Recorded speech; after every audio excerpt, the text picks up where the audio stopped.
ಹಾಗಾಗಿ ಪ್ರತ್ಯೇಕ ಪತ್ರಕ್ಕೆ ಯಾರು ಬೇಕಾಗಿಲ್ಲ ಅಂತ ಅನ್ಸುತ್ತೆ. ನಾನು ನೀವು ಈ ಕಡೆಯಿಂದಲೇ ಬಂದು ಈ ಕಡೆ ಕೂತಿದ್ದೀನಿ. ಹಾಗಾಗಿ ನಮ್ಮ ನಾಗೇಶ್ ಆಗಲಿ ಸುಬ್ರಹ್ಮಣ್ಯ ತುಂಬ ಜನ ಕೆಲಸ ಇಬ್ಬರು ಜೊತೆ ಕೆಲಸ ಇರಲಿ. ಅದು ಒಂದು ಬದಿಗಾದರೆ ಈಗ ಚಲನಚಿತ್ರ ಕ್ಷೇತ್ರದಲ್ಲಿ ಕೆಲಸ ಮಾಡ್ತಾ ಇರೋದು ತಾವೆಲ್ಲ ಗೊತ್ತಿದೆ. ಜಗತ್ತಿನಾದ್ಯಂತ ಸುಮಾರು ಒಂದು 5,000ಕ್ಕೂ ಹೆಚ್ಚು ಚಲನಚಿತ್ರೋತ್ಸವಗಳಿದೆ. ತಮ್ಮೆಲ್ಲ ಗೊತ್ತಿದೆ. ಅದು ದಿನೇ ದಿನೇ ಚಲನಚಿತ್ರೋತ್ಸವಗಳು ಹೆಚ್ಚುತ್ತಾ ಇದೆ. ಬೆಂಗಳೂರಿನಲ್ಲೂ ಕೂಡ 16ನೇ ಅಂತಾರಾಷ್ಟ್ರೀಯ 14 ವರ್ಷದ ಅಂತಾರಾಷ್ಟ್ರೀಯ ಚಿತ್ರೋತ್ಸವ ನಡೆದಿದೆ. ಎಷ್ಟು ಚಿತ್ರೋತ್ಸವಗಳಿದ್ರೂ ಇವತ್ತು ಬರ್ತಾ ಇರೋ ಚಿತ್ರಗಳಿಗೆ ಅವಕಾಶ ಮಾಡಿಕೊಡೋದಕ್ಕೆ ಒಂದು ವೇದಿಕೆ ಅಂತೂ ನಿರ್ಮಾಣ ಆಗಿದೆ. ಇದ್ರ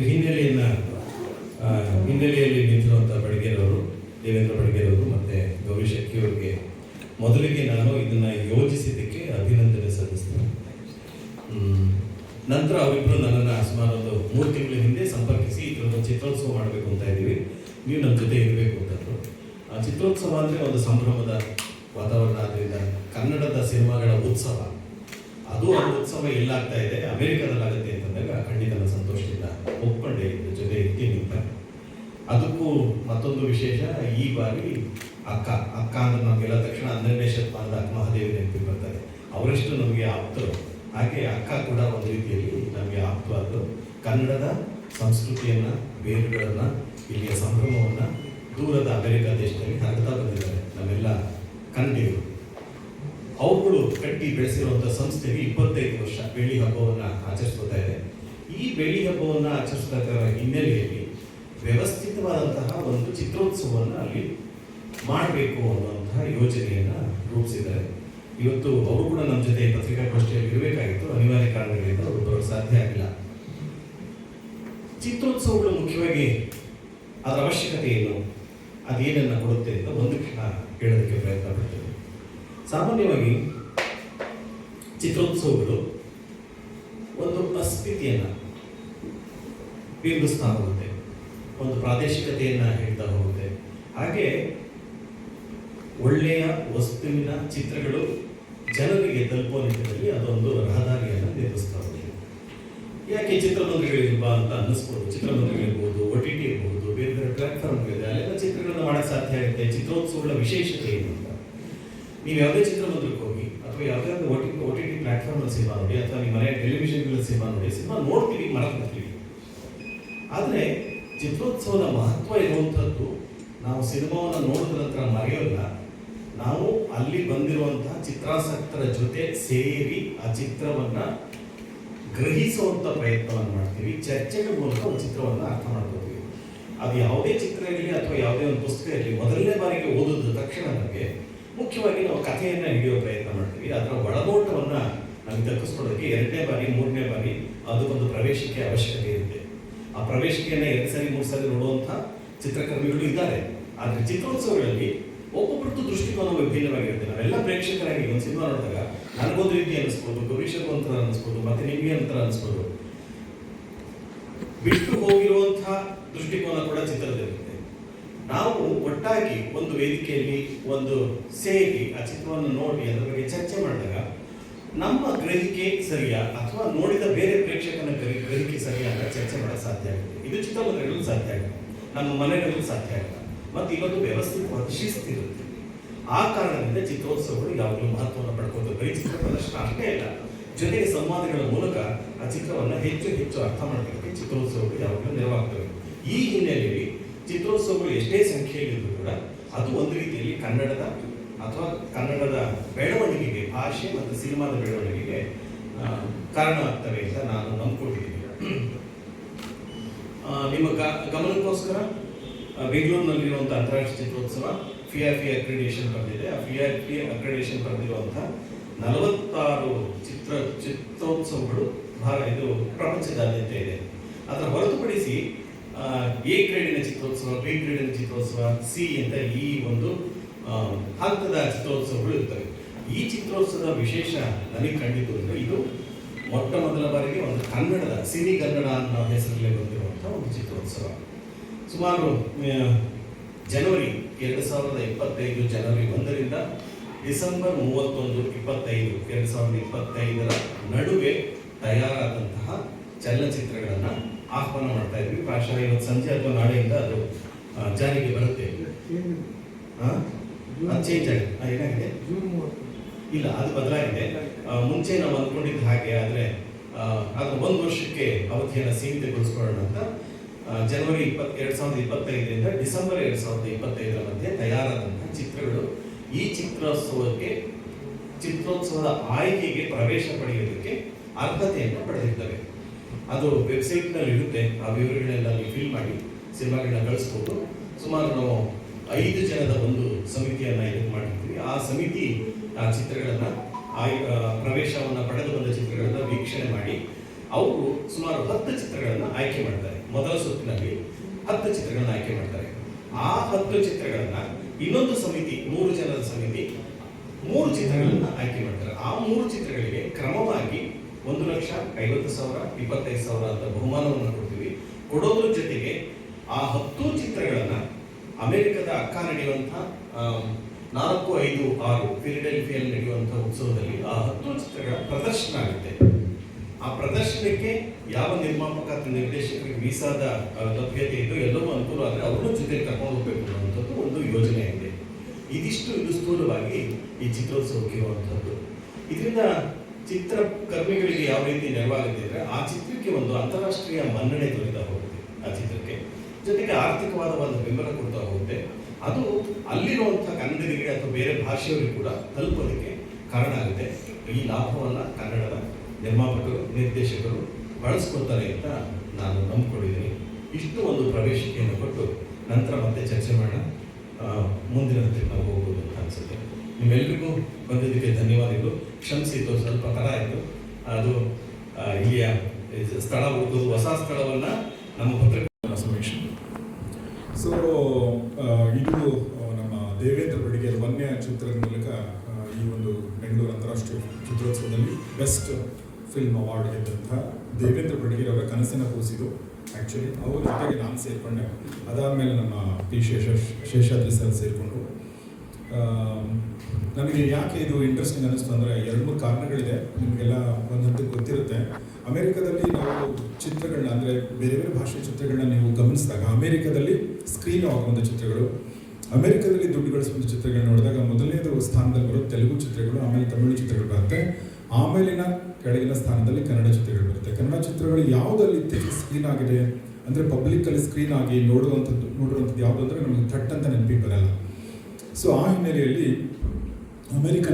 ಅಮೆರಿಕನ್ನಡಿಗರಿಗೆ ನಮ್ಮ ಚಿತ್ರಗಳನ್ನು ಪರಿಚಯಿಸುವಂಥ ಮತ್ತು ಅದರಲ್ಲಿ ಆಯ್ದ ಚಿತ್ರಗಳನ್ನ ತೋರಿಸುವಂಥ ಒಂದು ಯೋಜನೆ ಅಂತಂದಾಗ ಇದು ಭಾಳ ಒಳ್ಳೆಯ ಐಡಿಯಾ ಅಂತ ಹೇಳಿ ನಾನು ಕೂಡ ಅದರ ಸಂಘಟನೆಯಲ್ಲಿ ತೊಡಗಿಸ್ಕೊಂಡೆ. ಇದು ಒಂದು ಕಾರಣ. ಆದರೆ ಎರಡನೇ ಕಾರಣ ಏನಂತಂದ್ರೆ ನನಗನ್ಸೋದು ಯಾವಾಗಲೂ ಒಂದು ಸಿನಿಮಾ ಅಂತಂದಾಗ ಆ ಸಿನಿಮಾ ಚರ್ಚೆ ಆಗೋದಿದೆಯಲ್ಲ, ಅಂದರೆ ಸಂವಾದ ಆಗೋದಿದೆಯಲ್ಲ, ಅದು ಬಹಳ ಮುಖ್ಯ. ಒಂದು ಸಿನಿಮಾ ನೋಡಿಕೊಂಡು ಇಬ್ಬರು ನೋಡ್ಕೊಂಡು ಹೋಗಿದ್ರಿ ಅಂತ ಅನ್ಕೊಳ್ಳಿ, ಹೋಗ್ತಾ ನೀವೇನಾದರೂ ಜಗಳ ಆಡ್ಕೊಂಡು ಹೋದರೆ, ನೀವು ವಾಗ್ವಾದ ಮಾಡ್ಕೊಂಡು ಹೋದರೆ ನನ್ನ ಪ್ರಕಾರ ಅದು ಬಹಳ ಅದ್ಭುತವಾದ ಸಿನಿಮಾ ಅಂತ ಅರ್ಥ. ಅಂದರೆ ನಾನು ಸುಮ್ಮನೆ ಸ್ವಲ್ಪ ಕ್ರೂಡಾಗಿ ಹೇಳಿದೆ ಜಗಳ ಅಂತ ಹೇಳಿ. ಅಂದರೆ ಒಂದು ಸಿನಿಮಾ ಸಂವಾದ ಹುಟ್ಟು ಹಾಕಬೇಕು, ಒಂದು ಸಿನಿಮಾ ಚರ್ಚೆನ ಹುಟ್ಟು ಹಾಕಬೇಕು. ಸೊ ಆ ಥರ ಚರ್ಚೆ ಹುಟ್ಟು ಹಾಕಬಲ್ಲ ಸಿನಿಮಾಗಳನ್ನ ಗುರುತಿಸುವಂಥದ್ದು ಕೂಡ ಬಹಳ ಮುಖ್ಯ. ಆ ದೃಷ್ಟಿಯಿಂದ ಈ ಒಂದು ಕೆಲಸವನ್ನು ಮಾಡೋಣ ಅಂದಾಗ ನಾನು ಜೊತೆಯಾಗಿ ಇದರಲ್ಲಿ ತೊಡಗಿಸ್ಕೊಂಡಿದ್ದೀನಿ. 10 ಸಿನಿಮಾಗಳನ್ನು ತೋರಿಸುವಂಥದ್ದು, ಕನ್ನಡದ 10 ಸಿನಿಮಾಗಳನ್ನ, ಅತ್ಯುತ್ತಮ 10 ಸಿನಿಮಾಗಳನ್ನ, ಅತ್ಯುತ್ತಮ ಅನ್ನೋದನ್ನು ಹೇಳ್ತಾ ಇದ್ದೀನಿ. ಸೊ ಆಮೇಲೆ ಅಲ್ಲಿ ಜನ ನೋಡುವಂಥದ್ದು, ಆ ಮೂಲಕ ಒಂದು ಸಣ್ಣ ಪ್ರೋತ್ಸಾಹ ಕನ್ನಡ ಚಿತ್ರರಂಗಕ್ಕೆ ಸಿಗುವಂತಾಗಲಿ ಅನ್ನೋ ದೃಷ್ಟಿಯಿಂದ ಇದನ್ನು ಮಾಡ್ತಾ ಇದ್ದೀವಿ. ಅಫ್ಕೋರ್ಸ್ ಸರ್ ಅದೆಲ್ಲ ವಿವರಗಳನ್ನ ಕೊಟ್ಟಿದ್ದಾರೆ. ನಮ್ಮ ಕನ್ನಡದ ಒಂದು ಸಿನಿಮಾಗಳಲ್ಲಿ ಸ್ಕ್ರೀನ್ ಆಗೋದು ಒಂದು ಅಂತಾರಾಷ್ಟ್ರೀಯ ಮನ್ನಣೆಗೆ ಒಂದು ದಾರಿ ಆಗಲಿ ಅನ್ನೋ ದೃಷ್ಟಿಯಿಂದ ಇದನ್ನು ಮಾಡ್ತಾ ಇದ್ದೀವಿ. ಕನ್ನಡ ಚಿತ್ರರಂಗದ ಸದ್ಯದ ಸ್ಥಿತಿಗತಿ ನಿಮಗೆಲ್ಲ ಗೊತ್ತಿದೆ. ಆ ಹಿನ್ನೆಲೆಯಲ್ಲಿ ನಾವು ಒಂದು ನಿರಾಶಾ ಭಾವ ಒಂದು ಸ್ವಲ್ಪ ಆವರಿಸಿದೆ, ಜೊತೆಗೆ ಒಂದು ಅಪನಂಬಿಕೆಯ ಭಾವ ಕೂಡ ಇದೆ ಪ್ರೇಕ್ಷಕರಲ್ಲಿ. ಆದರೂ ಕೂಡ ನಾವು ನಂಬಿಕೆಯನ್ನು ಗಳಿಸುವಂಥ ಪ್ರಯತ್ನಗಳು ಮಾಡ್ತಾ ಇರಬೇಕಾಗತ್ತೆ. ಆಮೇಲೆ ಎಲ್ಲೋ ಒಂದು ಕಡೆ ನಮ್ಮ ಅಪನಂಬಿಕೆಯ ನಮ್ಮ ಒಂದು ಗ್ಲಾಸ್ ಹಾಕೊಂಡಾಗ ಎಲ್ಲೋ ಒಂದು ಕಡೆ ಒಳ್ಳೆ ಸಿನಿಮಾ ಕೂಡ ನಮ್ಮನ್ನ ಮಿಸ್ ಆಗಿರೋ ಸಾಧ್ಯತೆ ಕೂಡ ಇದೆ ಅಲ್ವಾ. ಸೊ ಅದಕ್ಕೆ ಮೀಸಲಾದ ಕೆಲವು ವ್ಯಕ್ತಿಗಳು ಅದನ್ನು ಹುಡುಕಿ ನೋಡಿ ಈ ಸಿನಿಮಾ ಚೆನ್ನಾಗಿದೆ ಅಂತ ಹೇಳಿದಾಗ ನಾವು ನೋಡಿದರೆ ಅಂದರೆ ಎಲ್ಲೋ ಮರೆಯಾದ ಮುತ್ತುಗಳು ಇರ್ತಾವಲ್ವ ಆ ಥರ ಹೊರಗಡೆ ಬರುವಂಥ ಸಾಧ್ಯತೆ ಇದೆ. ಆ ಒಂದು ಪ್ರಯತ್ನ ಏನು ಮಾಡ್ತಾ ಇದ್ದೀವಿ, ಇದಕ್ಕೆ ನಿಮ್ಮ ಪ್ರೋತ್ಸಾಹ ಬಹಳ ಬಹಳ ಮುಖ್ಯ. ಜನರಿಗೆ ತಲುಪಿಸೋ ನಿಟ್ಟಿನಲ್ಲಿ ನಾನು ನಿಮ್ಗೆ ಇವತ್ತು ಅಲ್ಲೇ ಕೂತ್ಕೊಂಡು ಪ್ರಶ್ನೆಗಳನ್ನು ಕೇಳಿದವನು, ಸಂದರ್ಶನ ಮಾಡಿದವನು, ಈಗ ಈ ಸಂಘಟನೆಯಲ್ಲಿ ತೊಡಗಿಸ್ಕೊಂಡಿದ್ದೀನಿ. ಹೀಗಾಗಿ ನಿಮ್ಮ ಸಹಕಾರ ನನ್ನ ಕುಟುಂಬದ ಸಹಕಾರ ಇರುವಂಥ ದಯವಿಟ್ಟು ಕೊಡಿ ಮತ್ತು ಜನರಿಗೆ ಇದನ್ನು ತಲುಪಿಸಿ ಕನ್ನಡ ಚಿತ್ರರಂಗದ ಒಂದು ಸಣ್ಣ ಅಳಿಲು ಸೇವೆ ಮಾಡುವಂಥ ಅವಕಾಶ ನನಗೆ ಸಿಕ್ಕಿರೋದು ನನಗೆ ಬಹಳ ಖುಷಿ ಆಗ್ತಾ ಇದೆ. ಸೊ ತುಂಬ ಧನ್ಯವಾದ ಎಲ್ಲರಿಗೂ. ನಮಸ್ಕಾರ. Thank you. ಆದರೆ ಈಗ ಕೆಲವು ಫೆಸ್ಟಿವಲ್ಗಳಿಗೆ ಆಯ್ಕೆಯಾಗುವ ಈಗ ಬೆಂಗಳೂರು ಅಂದರೆ 90 ಡೇಸ್ ಡ್ರೀಮ್ ಇರಬೇಕು, ಕರ್ನಾಟಕದ ಎಲ್ಲ ಭಾಷೆಗಳು ತಗೊಳ್ತಾ ಇದ್ದೀವಿ, ಫ್ಯೂಚರ್ ಅಂತ ಇರಬೇಕು, ಸೆನ್ಸರ್ ಆಗಿರಬೇಕು, ಈ ರೀತಿ ಒಂದಷ್ಟು ಮಾನದಂಡಗಳಿದೆ. ಅದ್ರ ಮುಖಾಂತರ ಸಿನಿಮಾ ಎಂಟ್ರಿ ಮಾನದಂಡಗಳು ಅಂದ್ರೆ ಬಹುಶಃ ಪ್ರಾಯಶಃ ಎಲ್ಲ ಚಿತ್ರೋತ್ಸವದಲ್ಲೂ ಒಂದೇ ಎಂಟ್ರಿಗೆ. ಆದರೆ ಯಾವುದು ಒಳ್ಳೆ ಚಿತ್ರ ಕೆಟ್ಟ ಚಿತ್ರ ಅನ್ನೋ ಆಯ್ಕೆ ಇದೆಯಲ್ಲ, ಅದು ವ್ಯಕ್ತಿಯಿಂದ ವ್ಯಕ್ತಿಗೆ, ಜೂರಿಯಿಂದ ಜೂರಿಗೆ ಬದಲಾಗ್ತಾ ಇರುತ್ತೆ. ಆ ಆಯ್ಕೆ ವಿಶಿಷ್ಟವಾಗಿರ್ಬೇಕು ಅಂತ ನಾವು ಅಂದ್ಕೊಂಡಿದ್ದೀವಿ. ಹಾಗಾಗಿನೇ ನೀವು ಯಾರು 8 ಜನ ಅಂತ ಕೇಳಬೇಡಿ. ಯಾರು ಆ 8 ಜನಗಳನ್ನ ಗೌಪ್ಯವಾಗಿ ಇಟ್ಟಿದ್ವಿ ಆ ಜೂರಿಗಳ ಹೆಸರನ್ನ. ಅವರು ಆಂತರಿಕವಾಗಿ ಆಯ್ಕೆ ಮಾಡಿ ನಮಗೆ ಪಟ್ಟಿಯನ್ನು ಕೊಡ್ತಾರೆ. 25ನೇ ತಾರೀಕು ಅಂತ ಅಂದ್ಕೊಂಡಿದ್ದಾರೆ. 25, 26 ಆಗಸ್ಟ್ ಇದರ ಸಮಾರಂಭ ನಡೆಯೋ ದಿವಸ ಅವ್ರನ್ನೂ ಕೂಡ ಪರಿಚಯಿಸ್ತೀವಿ. ಅದು ಕನ್ನಡದವರೇ ಆಗಿರ್ತಾರೆ ಹೆಚ್ಚಿನ.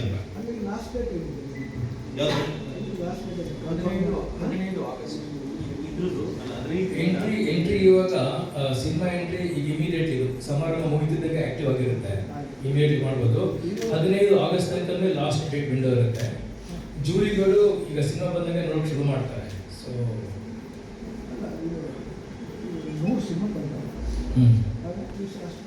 ಹೌದು, ನಾವು ಡಿಸ್ಟ್ರಿಬ್ಯೂಟ್ ಮಾಡ್ತೀವಿ. 2-3 ಸ್ಕ್ರೀನಿಂಗ್ ಸ್ಪೇಸ್ ಇರುತ್ತೆ. ಬಂದಿದೆ 100 ಸಿನಿಮಾ ಬಂದದ್ದನ್ನು ಹೇಳಿದ್ರೆ ನಾನು ತಮಾಷೆ ಹೇಳಬೇಕು ಅಂದರೆ ಬೆಂಗಳೂರು ಅಂತಾರಾಷ್ಟ್ರೀಯ ಚಿತ್ರೋತ್ಸವದೊಳಗೆ ಇದರದೊಂದು ಸನ್ನಿವೇಶ ಎದುರಾಗಿತ್ತು.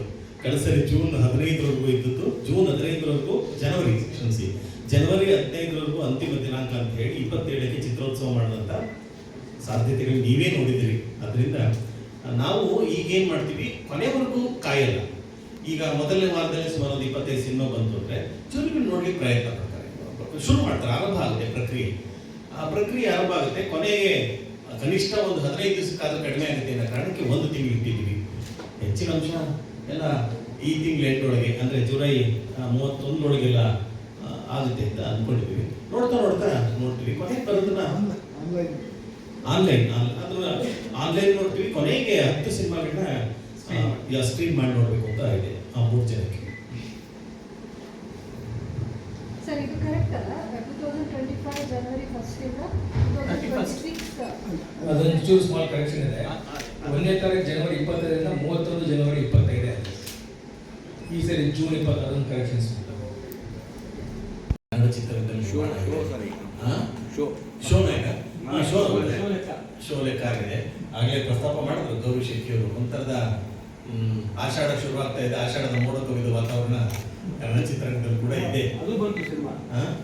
ಆಷಾಢದ ಹಾಗಾಗಿ ಈ ಚಿತ್ರೋತ್ಸವಗಳು ಅಂತ ಚಿತ್ರಗಳಿಗೆ ಒಂದು ದೊಡ್ಡ ವೇದಿಕೆ ಅಂತ ನಾನು ಭಾವಿಸ್ತೀನಿ. ಪ್ರದರ್ಶನ ಆಗೋದಕ್ಕೆ, ಚರ್ಚೆ ಆಗೋದಕ್ಕೆ ಅದೊಂದು ಅವಕಾಶ ಸಿಗುತ್ತೆ. ಬರೀ ಇಷ್ಟಕ್ಕೆ ಸೀಮಿತ ಆಗಬಾರ್ದು. ದೊಡ್ಡ ಯೋಜನೆಗಳನ್ನ ದೇವೇಂದ್ರ ಬಡಿಗೇರು ಇಟ್ಕೊಂಡಿದ್ದಾರೆ. ನೀವು ಹೇಳಿದಾಗೆ ಮುಂದಿನ ದಿನಗಳಲ್ಲಿ ಪ್ರಾಯಶಃ ಇದು ಕರ್ನಾಟಕದ ಬೇರೆ ಬೇರೆ ಭಾಗಗಳಿಗೂ ವಿಸ್ತರಿಸಬೇಕು ಅಂತ ಅಂದ್ಕೊಂಡಿದ್ದಾರೆ. ಯಾಕೆಂದ್ರೆ ಸೆಂಟ್ರಲೈಸ್ಡ್ ಆಗಿದೆ. ನಮ್ಮ ಬ್ಯಾಂಗ್ಳೂರು ಅಂತಾರಾಷ್ಟ್ರೀಯ ಚಿತ್ರೋತ್ಸವ ಕೂಡ ಬೆಂಗಳೂರಿಗೆ ಸೆಂಟ್ರಲೈಸ್ಡ್ ಆಗಿದೆ. ಮೈಸೂರು ಇರ್ಬೋದು, ಧಾರವಾಡ ಇರ್ಬೋದು, ಬೆಳಗಾವಿ ಇರ್ಬೋದು, ಅಂಥ ಕಡೆ ಕೂಡ ಇಂಥ ಚಿತ್ರಗಳ ಪ್ರದರ್ಶನ ಆದರೆ ಅಲ್ಲಿಯ ಪ್ರೇಕ್ಷಕರಿಗೆ ಇಂಥ ಚಿತ್ರಗಳನ್ನು ತಲುಪಿಸೋ ಒಂದು ಪ್ರಯತ್ನ ಇದೆ ಅಂತ ನನಗೆ ಅವ್ರು ಹೇಳಿದ್ದಾರೆ. ನಾನು ಅವ್ರ ಒಪ್ಪಿಗೆ ಇದ್ದರೆ ನಿಮ್ಗೆ ಹೇಳಿದ್ದೀನಿ. ಆರ್ಟ್ ಚಿತ್ರ ಅಂತ ಆ ಪದ ಬಳಸ್ತಾರೆ. ಆ ಪದ ಬಳಸೋದಕ್ಕೆ ನನಗೆ ಇಷ್ಟ ಇಲ್ಲ. ನಾನು ಯಾವಾಗಲೂ ಎಲ್ಲ ವೇದಿಕೆಗಳಲ್ಲಿ ಹೇಳ್ತೇನೆ, ಒಳ್ಳೆ ಚಿತ್ರ ಕೆಟ್ಟ ಚಿತ್ರ ಅಷ್ಟೇ ಇರೋದು. ಈಗ ಎಷ್ಟೋ ವ್ಯಾಪಾರಿ ಚಿತ್ರಗಳಲ್ಲಿ ಒಳ್ಳೆ ಚಿತ್ರ ಬರಬಹುದು ಬೇರೆ ಬೇರೆ ಕಾರಣಗಳಿಂದ.